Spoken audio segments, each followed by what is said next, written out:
सत श्री अकाल, अस्सलाम वालेकुम जनाब, कैसे हो आप सब? I hope so guys you all are doing absolutely great and fine. So we are back again with a new action video. और आज की वीडियो मतलब एक बहुत अजीब सी वीडियो है। वीडियो का टाइटल है end of Islam by Bhavishya Puran. भविष्य पुराण मेरे ख्याल से कोई होली बुक है हिंदुइज्म की, मेरे ख्याल से, क्योंकि पुराण तो है, गरुड़ पुराण है, एक पुराण भी है, तो शायद ये हो सकता है। यहाँ लिखा भी हुआ है साथ में भविष्य पुराण में मुसलमानों के बारे में क्या लिखा है। सो उसको देखते हैं, फिर करते हैं बाकी बातें डिस्कस। बहुत ही इंटरेस्टिंग और हैरान कर देने वाला टॉपिक भी है, तो देखते हैं क्या कहा एंड ऑफ इस्लाम। व्लॉग हाँ, देखें लिंक जरूर। डिस्क्रिप्शन में दिया, बहुत प्यारा और बहुत कमाल का व्लॉग होगा। सो करे प्ले जी नमस्कार, हर हर महादेव, मैं आशीष। दोस्तों, आज के वीडियो में हम जानने वाले हैं कि भविष्य पुराण के 3 श्लोक में मुसलमानों के बारे में क्या लिखा हुआ है।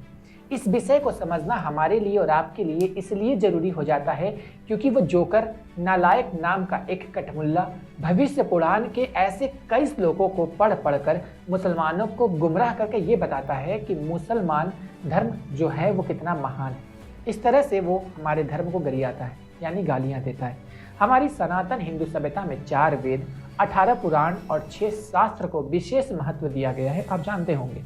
जब 1199 में इस्लामिक दरिंदे बख्तियार खिलजी ने हमारे नालंदा विद्यापीठ को जलाया था, तो वो 3 महीने तक धू धू के जलता रहा था। आप जरा सोच कर देखिए, ऐसा परिपूर्ण एक अद्भुत ज्ञान जो समूचे विश्व को नतमस्तक होने से मजबूर कर देता है। इससे आप अंदाजा लगा सकते हैं और लगाए भी होंगे कि सनातन हिंदू सभ्यता, हमारी जो सभ्यता है, सिर्फ हजारों लाखों नहीं बल्कि वेदों के अनुसार 2 अरब साल पुरानी। हमारे सनातन हिंदू सभ्यता में अभी तक लाखों ऋषि मुनियों ने जन्म लिया है, जिसमें से उन्होंने अपने अधिकार और अपनी योग्यता के अनुसार कई ग्रंथों का निर्माण करके इस पूरे विश्व में ज्ञान अमृत के कुंड में ज्ञान का संचय किया है, आप जानते होंगे। और तमाम ऐसे ग्रंथ का नाम भी आप जानते होंगे, कुछ पढ़े भी होंगे। ये अद्भुत ज्ञान जो है ये कल्प वृक्ष के समान है, जिसकी छांव में बैठने से विलक्षण आनंद की प्राप्ति होती है। 18 पुराणों में से 17 पुराणों में वो पौराणिक कथाएं बताई गई हैं।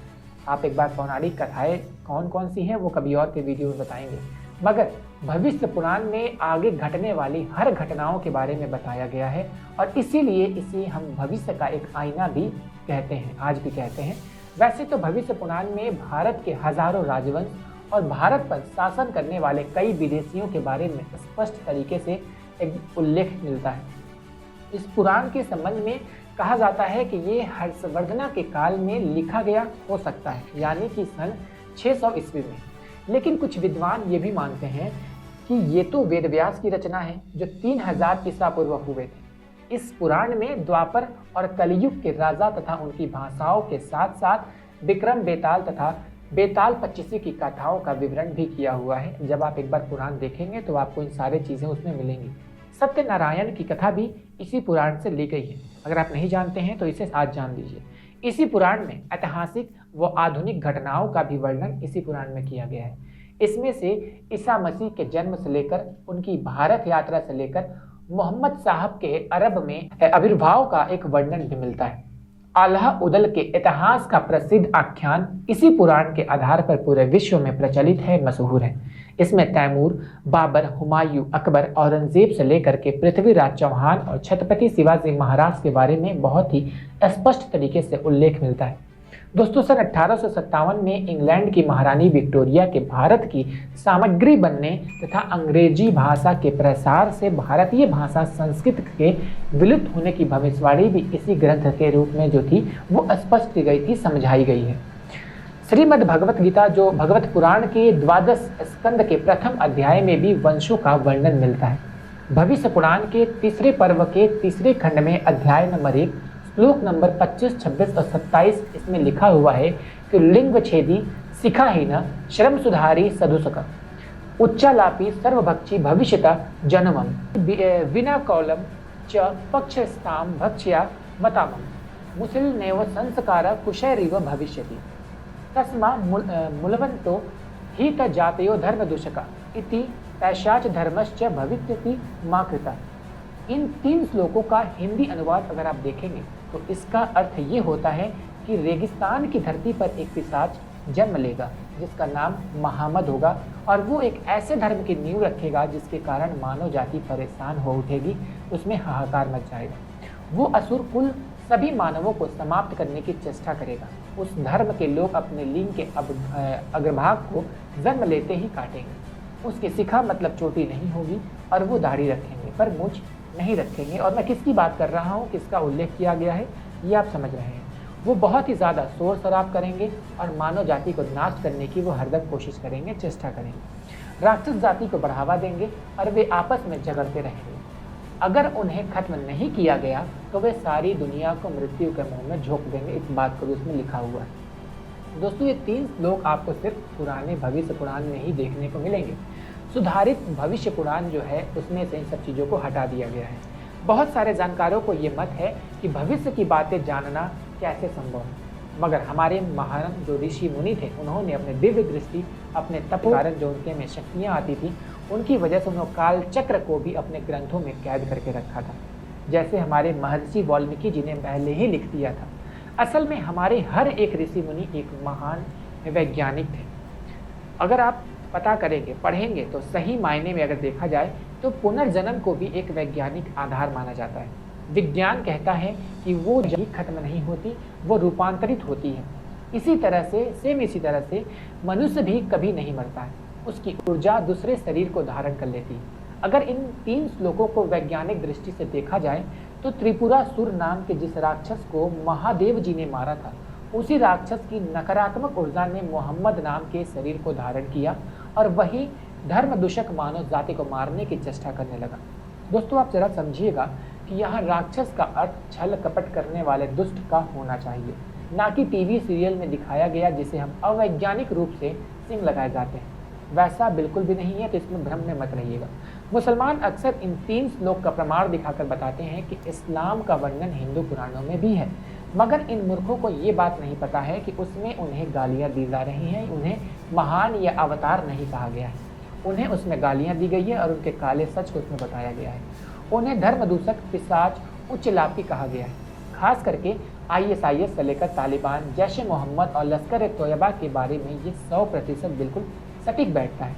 दोस्तों, भविष्य पुराण में भविष्य में होने वाली हर घटनाओं का वर्णन किया गया है। भविष्य पुराण के अनुसार अगर आप देखेंगे तो इसके श्लोकों की संख्या 50,000 के लगभग होनी चाहिए, परंतु वर्तमान में कुल 14,000 श्लोक ही आज के भविष्य पुराण में उपलब्ध हैं। ये पुराण ब्रह्म, मध्यम, प्रतिसर्ग तथा उत्तर इन 4 प्रमुख वर्गों में विभक्त है। ऐतिहासिक घटनाओं का वर्णन प्रतिसर्ग पर्व में वर्णित है। ये पुराण भारतवर्ष के वर्तमान के समस्त आधुनिक इतिहास का एक आधार है, एक बेस है। इसके प्रतिसर्ग पर्व के 3य तथा 4th खंड में इतिहास की महत्वपूर्ण सामग्री लिखी हुई है।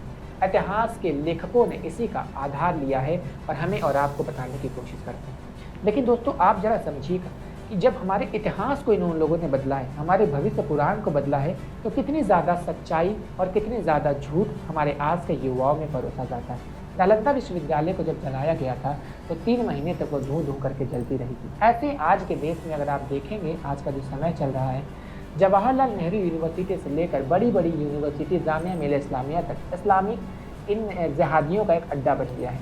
कभी हमारे देश के इतिहास में आप देखेंगे तो हमारे शिक्षा संस्थानों को जला दिया जाता है। कहीं इन्हीं शिक्षा संस्थानों में हमारे समाज की कई चीज़ों को जलाने की कोशिश की जाती है। जलाने की कोशिश इसलिए की जाती है क्योंकि आप हाल ही में देख लीजिए, CAA के विरोध में जामिया मिलिया इस्लामिया और जवाहरलाल नेहरू यूनिवर्सिटी से उस दंगे की आग को फूंका गया था और देखते ही देखते कई करोड़ों का नुकसान, सरकारी संपत्तियों का नुकसान, कई जान माल का नुकसान और कई लोगों की हत्याएं की गई। आखिर क्यों? इन्हीं कुछ चीज़ों का हवाला देकर हमें और आपको भ्रमित किया जाता है। लेकिन अब सोशल मीडिया का ज़माना है, आपको इसकी सच्चाई को ज़रूर जानना चाहिए, समझना चाहिए और अपने विचारों को इनके आधार पर बदलना चाहिए और भारत को हिंदू राष्ट्र बनाने की तरफ, हमारे भारतीय संस्कृति, सनातन संस्कृति को उजागर करने और फिर से स्थापित करने की तरफ कदम बढ़ाना चाहिए। हम मिलते हैं नई वीडियो में। ये थी वीडियो और इसमें तो इन्होंने बहुत ही कुछ बता दिया वीडियो में, ऐसे ऐसे है, वैसे है। इस्लाम के बारे में नहीं बताया, आई थिंक, है ना? हाँ, एंड ऑफ इस्लाम के बारे में नहीं बताया इन्होंने। तो इन्होंने ये अपनी तरफ से कहा कि ऐसे से है, ये लिखा हुआ है भविष्य पुराण में। तो हमने तो पुराण पढ़ी नहीं है, तो हमें इस चीज़ का कुछ गैस भी नहीं है। अब इन्होंने कहा कि पुराण में ये श्लोक लिखे हुए हैं, अगर ऐसा लिखा हुआ है तो फिर डॉक्टर जाकिर नाइक ने कभी क्यों नहीं बयान किया ना? तो इस चीज़ की तो पहले हमें पूरी वो करना पड़ेगी, पुष्टि करना पड़ेगी कि क्या है, ये बात सच है, लिखा है नहीं लिखा, तभी हम बोल सकते हैं इस चीज़ के बारे में। या हमें देखना पड़ेगा भविष्य पुराण में या कहीं से गूगल पे सर्च करके पढ़ना पड़ेंगे वो 3 श्लोक हैं कुछ ऐसे या नहीं है। तो सबसे मेन बात है कि बुक से पढ़ना पड़ेंगे, तो देखेंगे फिर हम तभी कह पाएंगे, ऐसा कुछ नहीं पता। बाकी आपको क्या लगता है इस बारे में? और जहाँ तक हमने सुना है प्रॉफिट मोहम्मद के बारे में, तो हमें तो ऐसा नहीं लगता है ना कि वो ऐसा करने आए थे। तो बाकी तो क्या ही बोल सकते हैं इस चीज़ के बारे में ना। उन्होंने तो एक मतलब अच्छी वो दिए संस्कार सभी को, अच्छी एक राह पे चलाने के लिए जो भी पैगाम दिए थे उन्होंने अपने, कि एक अच्छा इंसान बनो, बेहतर इंसान बनो, है ना, किसी के साथ बुरा मत करो। वो तो सभी कहते हैं, वो तो आप सभी को भी पता है ये चीज़, किसी के साथ बुरा नहीं करना चाहिए और एक अच्छी राह पे चलना चाहिए, कि सभी को भी अपने साथ हंसाते रहो और खुद भी हंसते रहो, किसी से जलो मत, और बस ये है कि हंसते रहो और खुश रहो और अपने काम से मतलब रखो। सो बाकी यही था। होप सबको वीडियो पसंद आई होगी, और अगर कुछ इसमें गलत कहा होगा, वीडियो में कुछ आगे पीछे होगा, तो हमें ज़रूर कमेंट करके बताना। तो बाकी तो हम कुछ कह नहीं सकते क्योंकि हमने पढ़ा नहीं है इस चीज़ के बारे में, तो हम डायरेक्टली ये चीज़ कह नहीं सकते कि ऐसा लिखा है भविष्य पुराण में। तो बाकी तो फिलहाल इस वीडियो में guys, thank you so much for watching the video. मिलते हैं नेक्स्ट वीडियो में।